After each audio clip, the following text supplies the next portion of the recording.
Superfícies auxiliares das asas. Os ailerons são as superfícies primárias de voo das asas. As superfícies auxiliares incluem os flaps de bordo de fuga, os flaps de 1/20 bordo de ataque, os freios de velocidade, os spoilers e os slats de bordo de ataque. O número e o tipo de superfícies auxiliares em uma aeronave variam muito, dependendo do tipo e tamanho da aeronave. Os flaps de asa são usados para dar uma sustentação extra à aeronave. Eles reduzem a velocidade de pouso, encurtando assim a distância de pouso, para facilitar o pouso em áreas pequenas ou obstruídas, pois permite que o ângulo de planeio seja aumentado sem aumentar muito a velocidade de aproximação.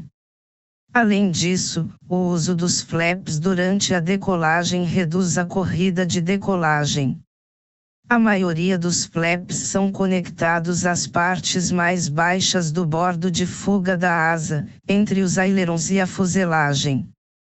Os flaps de bordo de ataque também são usados, principalmente em grandes aeronaves que voam a alta velocidade.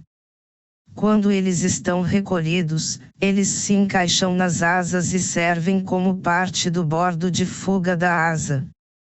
Quando eles estão baixados ou estendidos, pivoteiam nos pontos de articulação e formam um ângulo de aproximadamente 45º ou 50º com a corda aerodinâmica da asa. Isso aumenta a quebra da asa e muda o fluxo de ar, gerando maior sustentação. Alguns tipos comuns de flaps são mostrados na figura 1.36. O flap simples, figura 1.36a, forma o bordo de fuga da asa quando recolhido. Ele possui tanto a superfície superior como a inferior do bordo de fuga da asa. O flap vertical simples, figura 1.36b, fica normalmente alinhado com a quebra inferior da asa. Ele assemelha-se ao flap simples, exceto pelo fato de que a quebra superior da asa estende-se até o bordo de fuga do flap e não se move.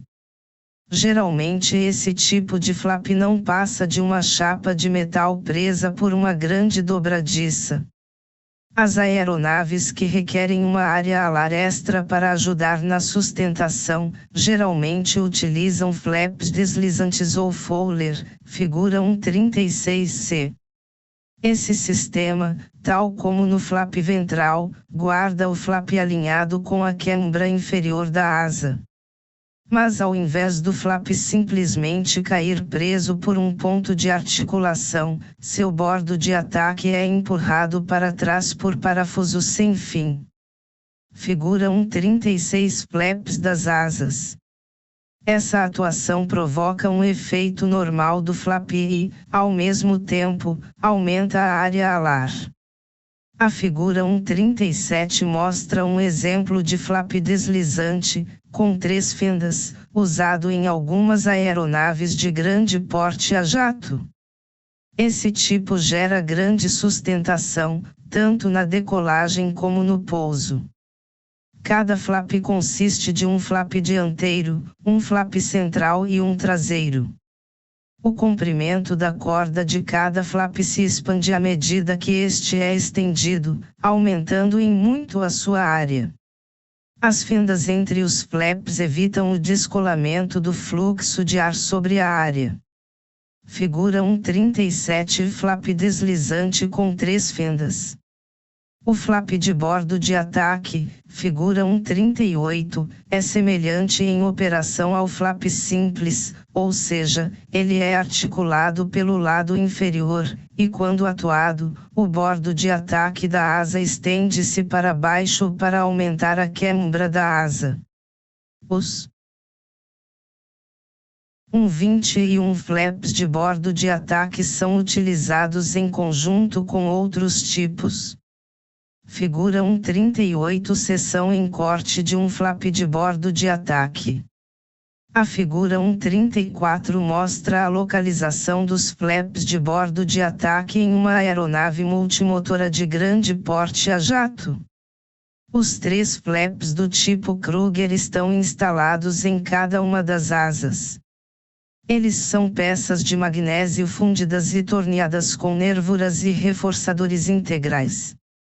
A armação de magnésio fundido de cada um é o principal componente estrutural, e consiste de uma seção reta oca, chamada de tubo de torque que estende-se a partir da seção reta na extremidade dianteira.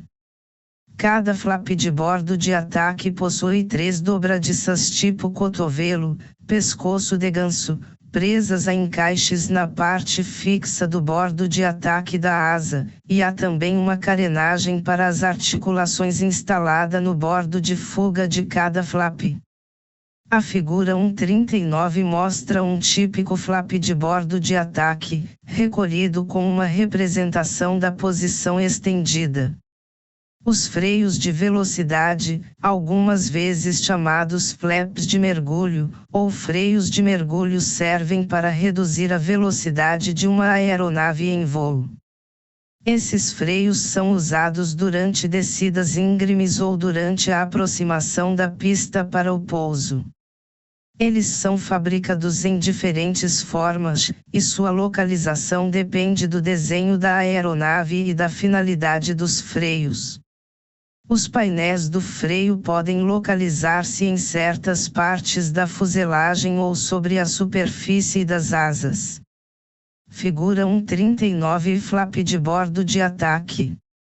Ponto na fuselagem. Eles são pequenos painéis que podem ser estendidos no fluxo de ar suave para gerar turbulência e arrasto.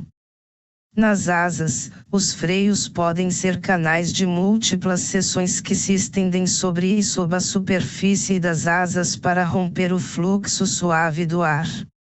Geralmente os freios de velocidade são controlados por interruptores elétricos e atuados por pressão hidráulica.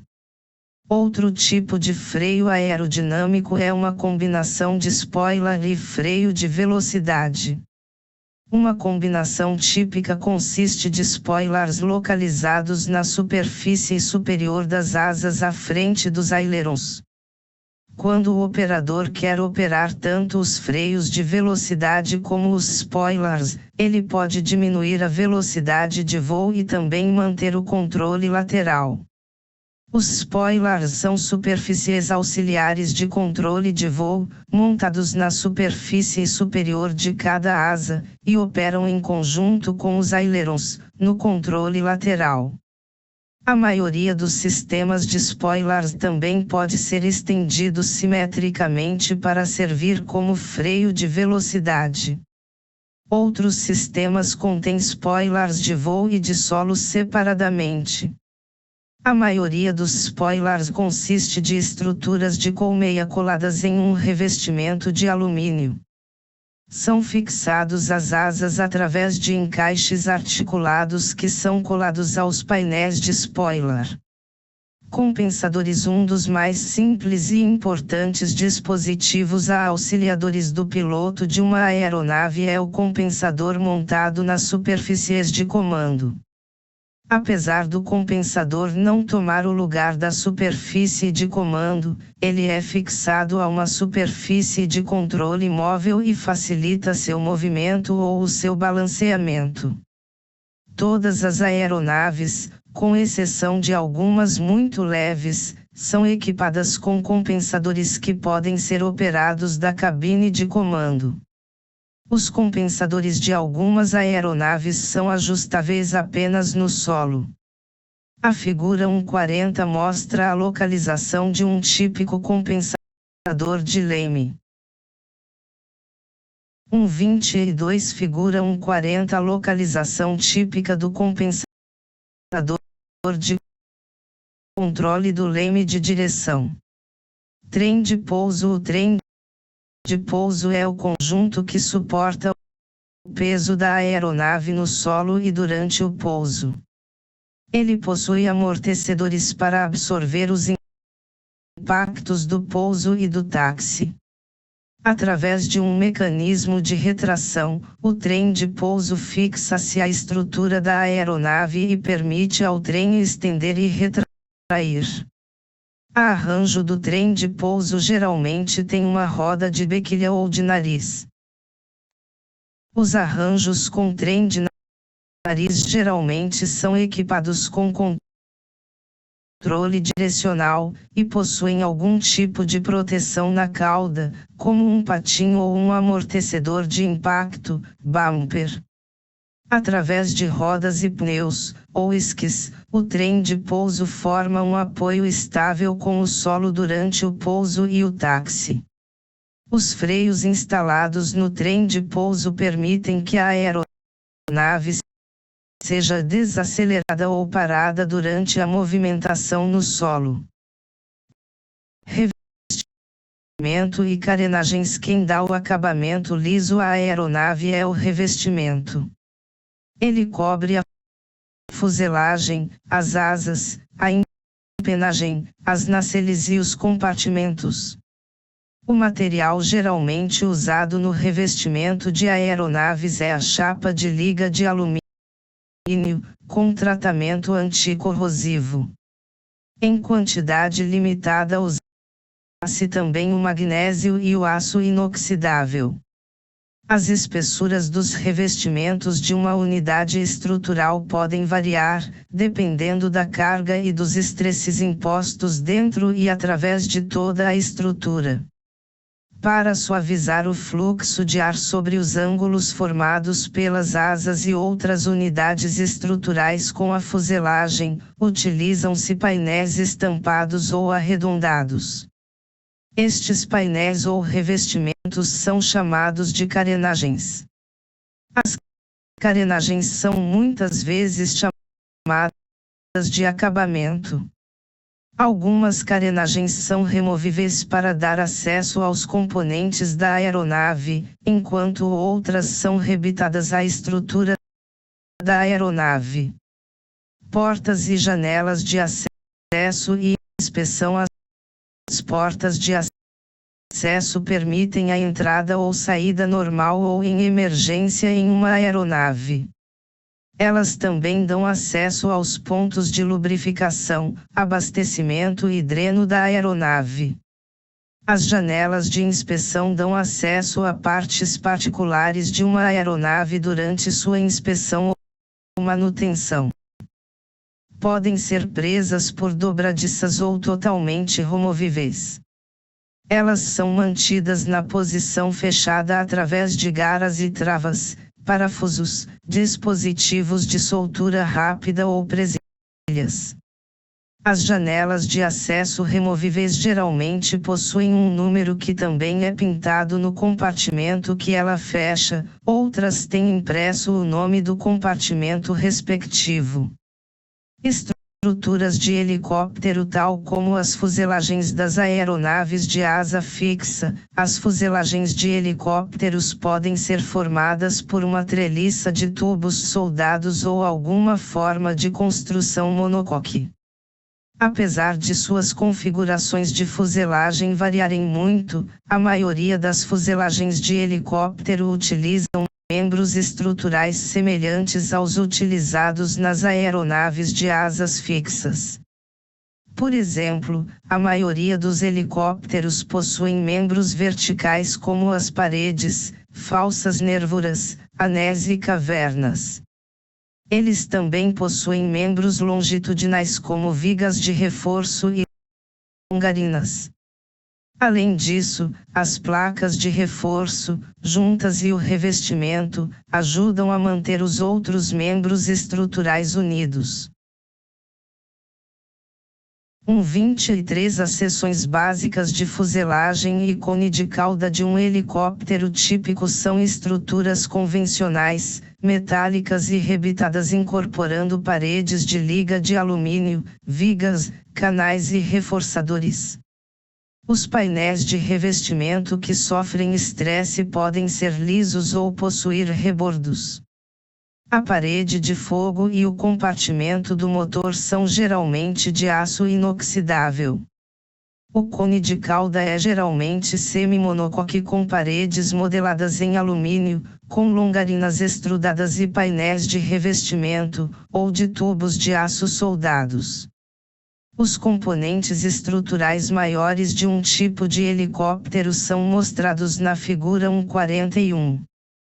Os membros da cauda de um helicóptero variam muito, dependendo do tipo e do desenho. Neste caso, o estabilizador está montado em um pilone. Em outros casos, o estabilizador pode estar montado no cone de cauda do helicóptero ou na fuselagem. Em ambos os casos, tanto o pilone como o estabilizador contêm membros estruturais de liga de alumínio com revestimento de liga de magnésio. Os tipos de membros estruturais usados, contudo, variam muito. Um pilone geralmente possui paredes, falsas nervuras, cavernas, vigas de reforço e vigas, fazendo uma mistura de membros estruturais de asa e de fuselagem. O estabilizador geralmente é construído como uma asa, com nervuras e longarinas. Em um helicóptero típico, a cauda, a fuselagem e o cone de cauda são construídos em revestimento metálico trabalhante e membros metálicos de reforço. A cabine do helicóptero é normalmente de plexiglass, suportado por tubos de alumínio em alguns modelos. A figura 1.42 mostra um grande helicóptero monomotor. Ele é totalmente metálico e é basicamente composto de duas seções maiores, a cabine e o cone de cauda.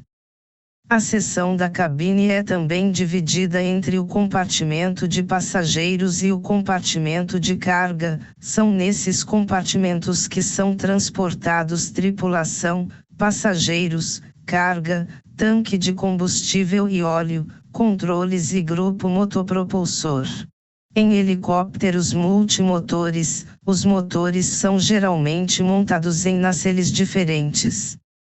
Como mostrado na figura 1.42, a seção traseira de um helicóptero típico, monomotor, consiste de um cone de cauda, a barbatana, fim, alojamento da caixa de 45º, o pilone do rotor de cauda, e a carenagem do fim da cauda. O cone de cauda é parafusado à traseira da seção dianteira e suporta o rotor de cauda, os eixos de acionamento do rotor de cauda, os estabilizadores, a caixa de 45º e o pilone do rotor de cauda. O cone de cauda é de liga de magnésio e liga de alumínio. A caixa de 45º é parafusada ao fim do cone de cauda. Os estabilizadores de compensação estendem-se em ambos os lados do cone de cauda à frente da caixa de 45º. Os membros estruturais do helicóptero são para resistir a um determinado estresse. Um único membro da estrutura de um helicóptero pode estar sujeito a uma combinação de estresses. Na maioria dos casos é preferível que os membros estruturais suportem esforços em suas extremidades que em suas laterais, ou seja, que seja submetido a tensão ou compressão ao invés de flexão. Os membros são geralmente combinados a uma treliça que suporta as cargas finais. Em uma estrutura típica Pratt, os membros longitudinais e verticais são tubos ou restes capazes de suportar cargas de compressão.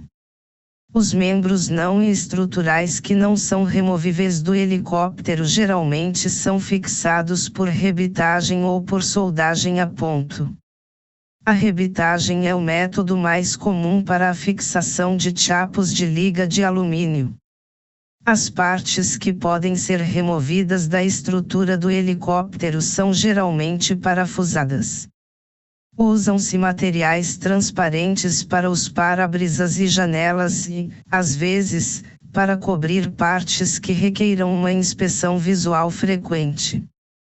Peças de plástico transparente e vidro laminado são os materiais mais comumente usados. Alguns fabricantes de helicópteros utilizam fibra de vidro como um substituto leve para certas partes metálicas, uma vez que a fibra de vidro é de fácil manuseio, possui um alto índice de resistência a peso, e resiste ao mofo, à corrosão e ao apodrecimento por fungos. Figura 1.41 Componentes estruturais de um helicóptero típico. Figura 1.42 Localização dos componentes principais de um helicóptero.